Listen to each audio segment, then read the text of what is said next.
লালপুরে সেনা অভিযানে ইমু হ্যাকার ও মাদকসেবী কিশোর গ্যাংয়ের ১২ সদস্য গ্রেফতার। ৯ জুলাই ২০২৫ ভোর ৫টা নিস্তব্ধ ভোরে নাটোর জেলার লালপুর উপজেলার বিলমারিয়া ইউনিয়নে সেনাবাহিনীর একটি বিশেষ টহল দল গোপন সংবাদের ভিত্তিতে একটি সফল অভিযান পরিচালনা করে।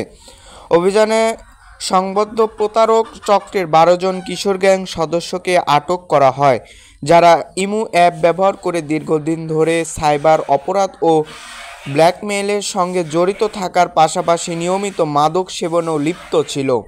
আটককৃতদের জিজ্ঞাসাবাদে জানা যায়, তারা সংবদ্ধ প্রতারক চক্রের সদস্য হিসাবে ইমু অ্যাপের মাধ্যমে দেশি ও প্রবাসীদের সঙ্গে উভয় কণ্ঠে কথা বলে প্রেমের সম্পর্ক স্থাপন করত।